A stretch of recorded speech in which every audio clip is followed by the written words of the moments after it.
Assalamualaikum warahmatullahi wabarakatuh.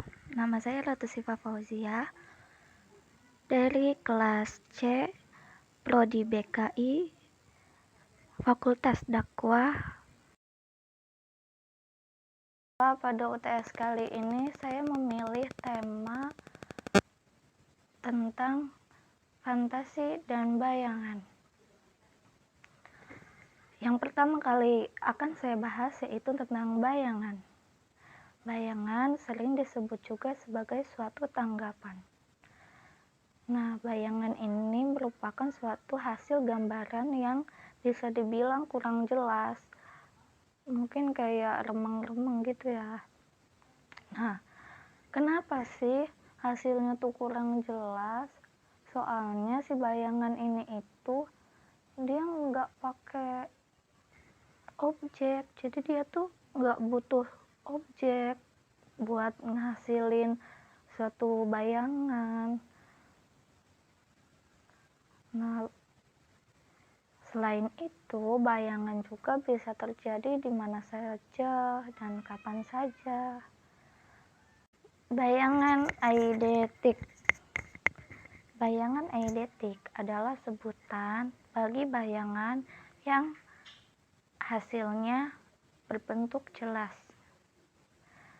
Pernyataan tadi dikemukakan oleh Urban Stichts yang kemudian diteliti lebih lanjut oleh Eric dan Walter.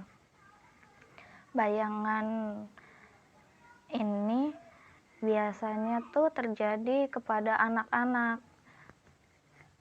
Soalnya bayangannya itu kelihatannya jelas banget gitu, bisa dibilang kayak nyata gitu. Jadi si anak itu ngerasa bahwa apa yang dia bayangin itu beneran nyata gitu. Yang selanjutnya adalah tipe bayangan eidetik. Bayangan eidetik mempunyai dua tipe. Yang pertama adalah tipe T, theta null. Tipe theta null ini adalah bayangan pengiring.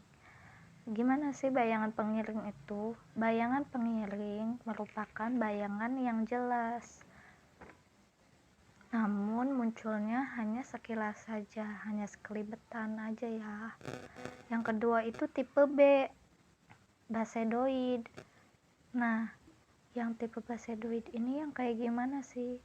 Jadi yang bayangannya itu bersifat hidup, kayak misalkan yang bergerak. Nah, contohnya kayak kita jalan, mobil jalan. Pembahasan yang selanjutnya yaitu fantasi. Istilah fantasi.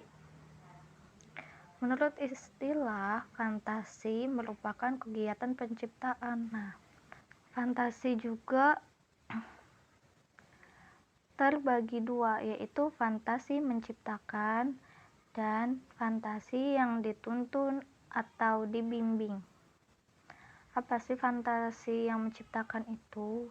Fantasi yang menciptakan itu yang memang fantasinya itu untuk menciptakan sesuatu, yaitu jenis fantasi yang ditunjang sama pihak lain gitu. Jadi dia nggak bisa berfantasi kalau nggak ada penunjangnya. Contohnya itu kayak misalkan kita ngedengerin radio tentang demo misalkan di mana gitu. Terus nah kita jadi punya hayalan. Jadi ada 3 cara orang berfantasi. Yang pertama itu mengkombinasi. Yang individu itu menghubungkan, mencampurkan, mengkombinasikan bayangan-bayangan peristiwa yang bersangkutan. Yang kedua itu fantasi yang mendeterminasi. Sebelum dia berfantasi itu dia udah punya bayangan dulu tuh dia mau fantasiin apa. Jadi dia memiliki skema tertentu. Jadi pas berfantasi itu dia tinggal isi dengan gambaran-gambaran lain. Jadi kayak ada perencanaan gitu sebelumnya. Yang ketiga yaitu fantasi abstrak. sesuai namanya kan ya abstrak gitu. Jadi udah jelas kalau misalkan fantasi ini nggak beraturan. Nah, dari fantasi ini ada orang itu bisa ngilangin beberapa bagian dari fantasinya dia gitu. Kayak misalkan tadinya di lapangan basket bisa tiba-tiba teleportasi ke gedung apa gitu. Kayak gitu. Yang terakhir adalah tes fantasi. Tes fantasi ini ada 4 ya. Yang pertama itu tes STAT, yaitu tes yang berwujud gambar. Yang kedua, tes kemustahilan. Jadi di tes ini nanti yang pengujinya itu nyeritain suatu hal, suatu kejadian yang mustahil gitu. Nah, dari situ yang ditesnya, orang yang ditesnya itu disuruh nyari hal-hal yang mustahil yang ada di cerita itu. Ketiga, tes Heilbronner-Wiersma test. Tes yang berwujud satu seri gambar yang makin lama makin sempurna. Jadi wujudnya gambar juga. Tapi mungkin nanti disusun jadi makin sempurna gitu kali ya, kayak puzzle kali.